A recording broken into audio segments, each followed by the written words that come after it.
Saya Cynthia Rompas menemani Anda di paruh kedua Kompas Petang. Saudara, Istana menanggapi sindiran Ketua Umum PDI Perjuangan Megawati Soekarno Putri terkait penguasa yang bertindak seperti Orde Baru. Istana menilai pernyataan Megawati sebagai bentuk kebebasan berpendapat. Koordinator Staf Khusus Presiden Ari Dwi Payana menyebut pernyataan Megawati Soekarno Putri masuk ranah ketum parpol. Namun Ari Dwi Payana memastikan pernyataan Mega itu adalah cerminan negara demokrasi, di mana siapapun bebas berpendapat. Sebelumnya Megawati Soekarno Putri menyebut penguasa saat ini bertindak seperti Orde Baru. Hal itu ia sampaikan di Rakornas Ganjar Mahfud di G-Expo Kemayoran, Jakarta. Domainnya Ibu Mega ya, untuk partai politik. Ya itu negara demokrasi ya. Semua orang bisa berpendapat ya, membuat penilaian. Saya kira itu cermin bagi negara demokrasi. Aku tak beri komentar ya, negara demokrasi ya, itu aja. Sementara Sekretaris Tim Kampanye Nasional Prabowo Gibran Nusron Wahid menegaskan, jika tidak ada upaya pemerintahan Presiden Joko Widodo berlaku seperti Orde Baru, Nusron menilai pemerintahan Jokowi masih terbuka untuk kritik dan tidak pernah ada upaya pembungkaman seperti Orde Baru. Jadi kami melihat tidak ada tanda-tanda nyata bahwa kekuasaan hari ini yang dipimpin oleh Pak Jokowi ini mengarah kepada praktek Orde Baru, karena syarat-syarat itu tidak ada. Salah satu syarat lagi Orde Baru bisa melakukan itu adalah kalau di dalam partai itu politiknya itu adalah partainya sangat terbatas, cuma 3. Sekarang partainya 18. Yang nomor 3 adalah salah satu ciri-ciri Orde Baru adalah ada pembungkaman kepada orang-orang yang berbicara, yang kritis terhadap pemerintah itu dibungkam. Kalau ada Orde Baru, ada kritik seperti dilakukan Ibu Mega udah ditangkap itu. Tapi hari ini yang terjadi. Sebelumnya Ketua Umum PDI Perjuangan Megawati Soekarno Putri mengaku jengkel dengan pemerintahan saat ini yang dinilainya bertindak sewenang-wenang menjelang Pilpres 2024. Dalam pidatonya di acara konsolidasi relawan pendukung Capres-Cawapres Ganjar Mahfud, Megawati mempertanyakan penguasa saat ini bertindak seperti era Orde Baru. Mega juga menyoroti sejumlah aksi yang dinilai sewenang-wenang dan menyalahi perundang-undangan. Republik ini penuh dengan pengorbanan, tahu tidak? Mengapa sekarang kalian yang baru berkuasa itu mau bertindak seperti waktu zaman Orde Baru?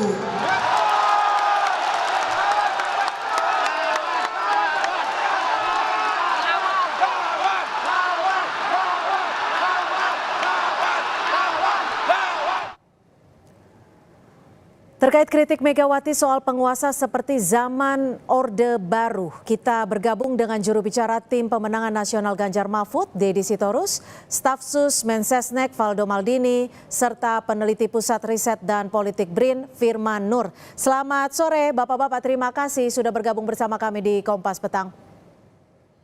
Selamat sore. Baik, kita akan ke Pak Deddy terlebih dahulu. Bang Deddy, ini pernyataan Bu Mega ini spesifikasi ditujukan ke pemerintahan Pak Jokowi seperti itu?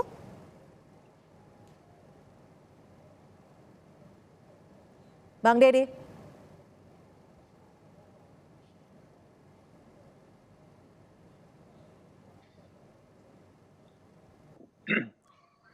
Baik, saya akan ke Bang Deddy Sitorus. Bang Deddy, ini pernyataan Bu Mega ditujukan spesifikasikah ke pemerintahan Pak Jokowi atau seperti apa? Ya, saya kira pemerintah itu kan tidak tunggal ya. Pemerintah terdiri dari banyak elemen-elemen kekuasaan, lembaga-lembaga negara, lembaga-lembaga pemerintahan yang semuanya menyatu di bawah sesuatu kekuasaan tunggal, yaitu kekuasaan eksekutif. Kenapa begitu? Karena kita adalah negara presidensial, ya. Jadi salah satu ciri negara yang presidensial itu ya kekuasaan mutlak ada di tangan presiden gitu. Kalau ditanya apakah kritik itu kepada seseorang, saya kira tidak serendah itu.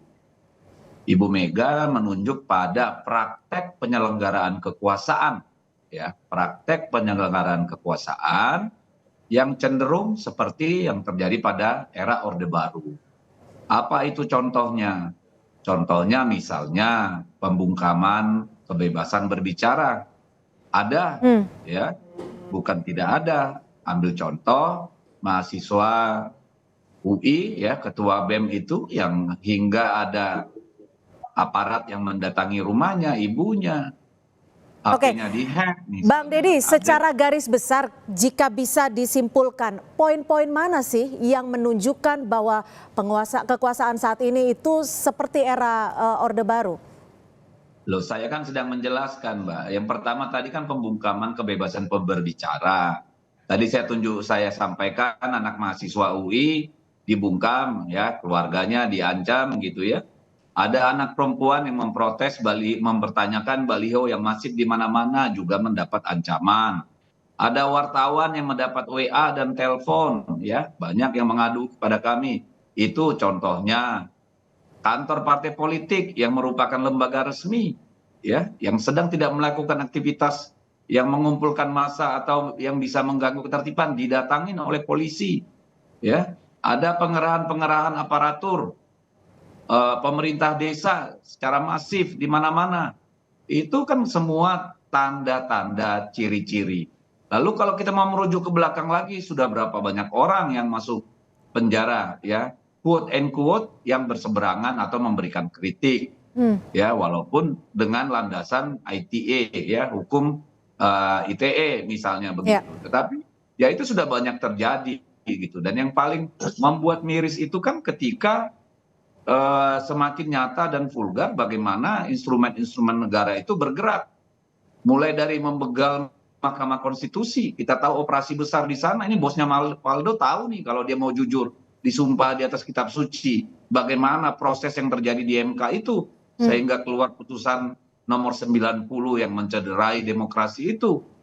Bagaimana partai-partai politik dikonsolidasikan dari awal. Baik. Semua patuh dan taat pada presiden, kekuasaan terpusat pada tangan presiden. Sehingga dua koalisi partai politik itu adalah atas dasar perintah presiden. Dan itu diakui oleh mereka. Oke, saya akan ke Mas Faldo. Bagaimana tanggapan Anda soal kritikan Mega terkait penguasa seperti Orde Baru, Mas Faldo?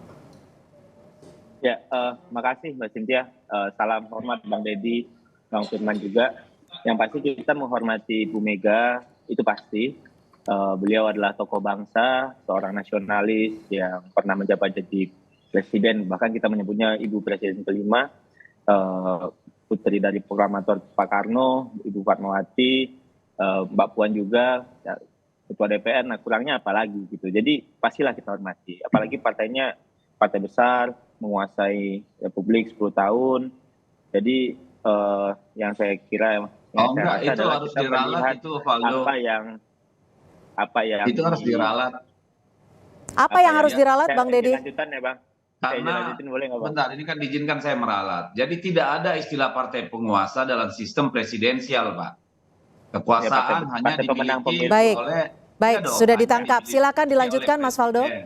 Gitu loh. Ya, jadi saya rasa kita kan melihat apa yang dikatakan Bu Mega ini sebagai seorang ibu yang mengingatkan anak-anaknya, ngasih wejangan, kamu jangan sembarangan kalau memegang amanah untuk orang banyak, itu nggak baik, nanti kamu kualat gitu. Jadi kira-kira kalau ibu bicara ya, ibu kita jawab menanggapi hal ini. Jadi restu ibu itu pasti paling utama lah gitu. Kalau nggak dapat restu itu bahaya.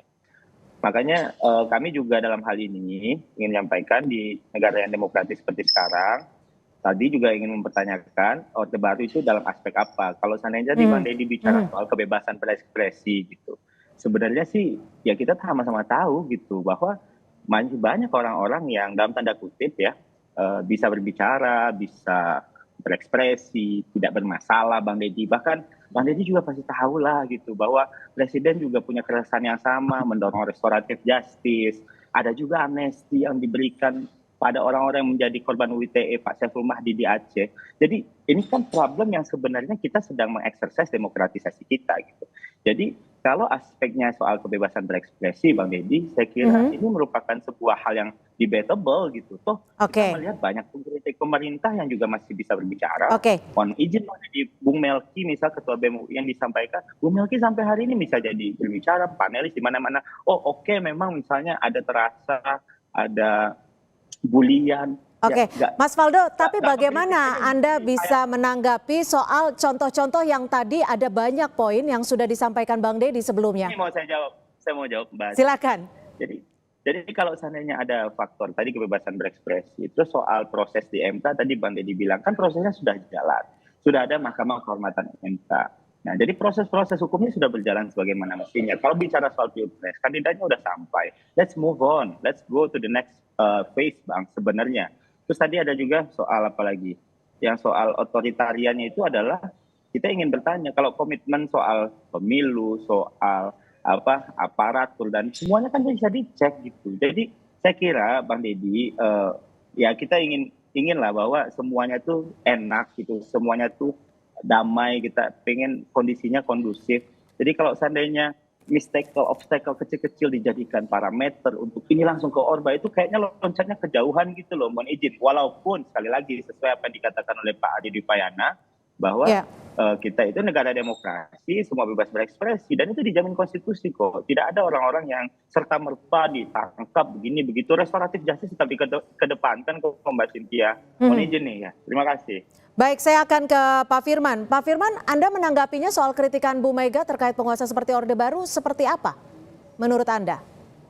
Iya, saya kira Bu Mega adalah salah satu ikon yang mengalami langsung tekanan dari Orde Baru, sehingga apa yang dia katakan harus benar-benar mendapatkan perhatian dari penguasa karena dia adalah orang yang terlibat langsung dalam praktek politik Orde Baru ya.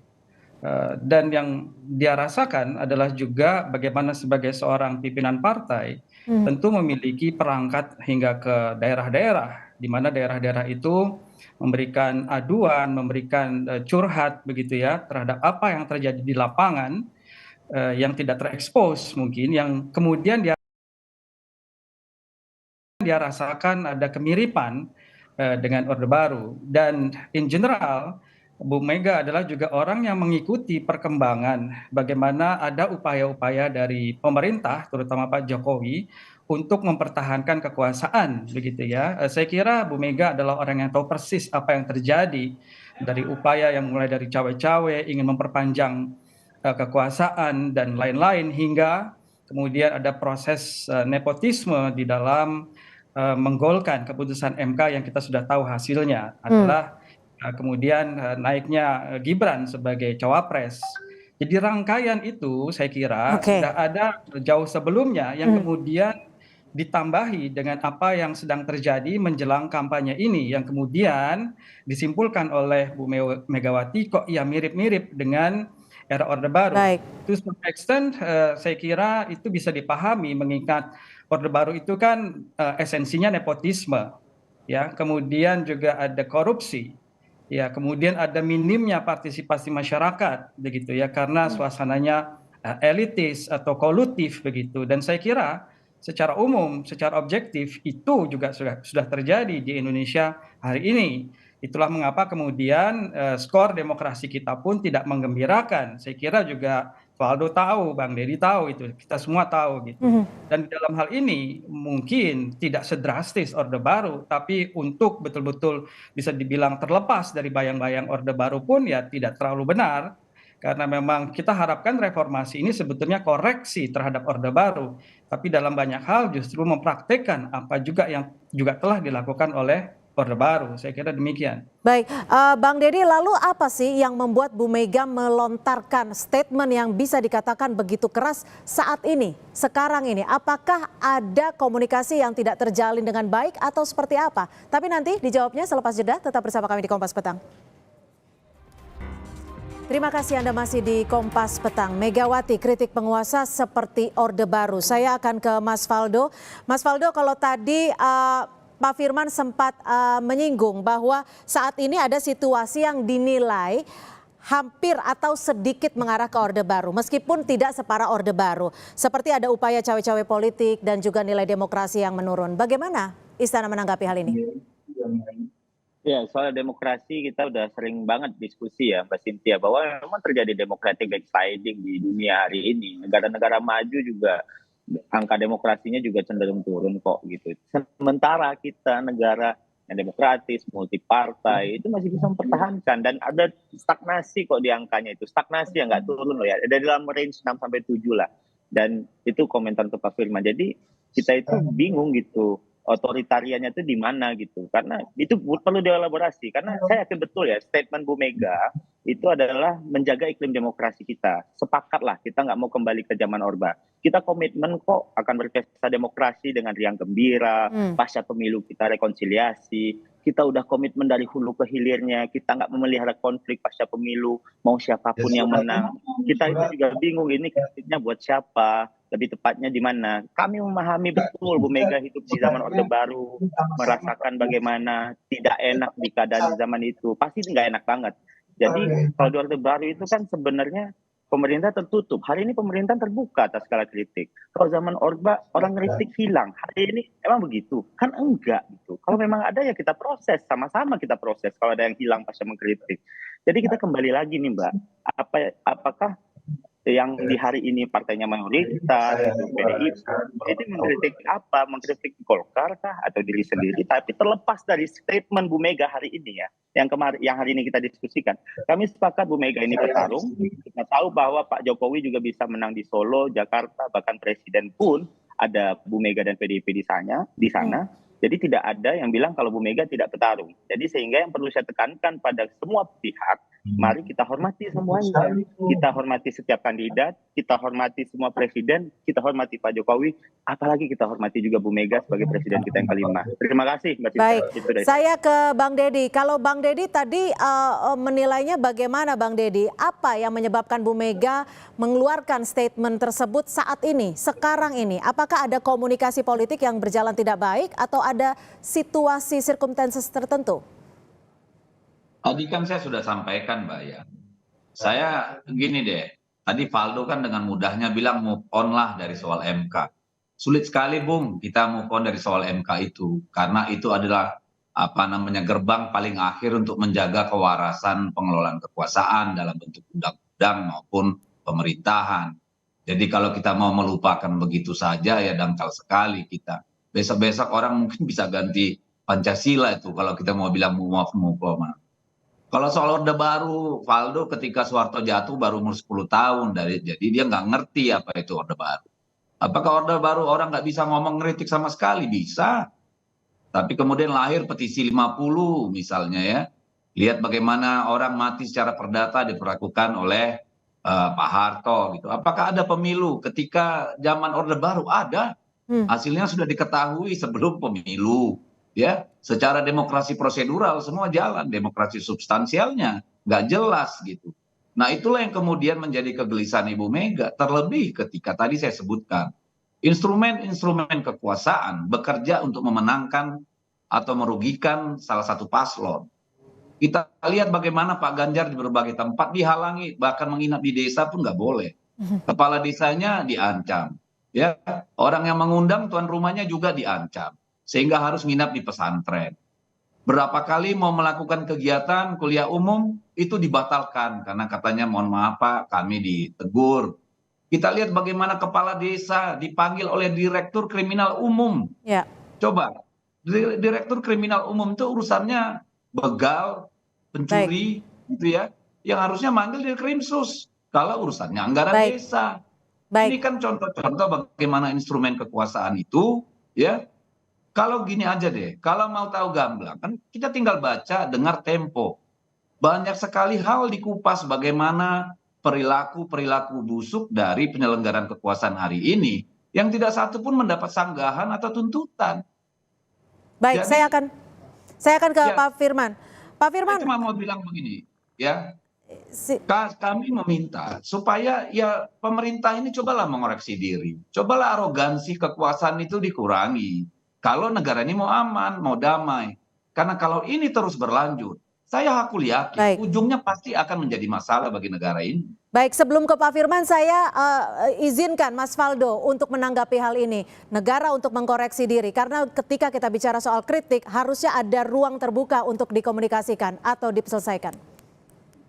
Iya, maksudnya kan begini ya Mbak, kalau soal ya gimana ya, kita kan juga tahu bahwa hari ini itu ya DPR, Bang Deddy di DPR dari fraksi PDIP ya, nggak apa-apa, bagus ya, banyaknya kritik soal demokratisasi, tapi Iya. meloncat ke Orbannya itu loh yang kita agak bingung juga. Tapi kan hari ini kita nggak mau nih mengintervensi ke arah MK ya, dan ini udah diuji juga Bang Deddy gitu. Jadi mau dibuktikan gimana lagi Bang? Teruji itu Ya kan? salah.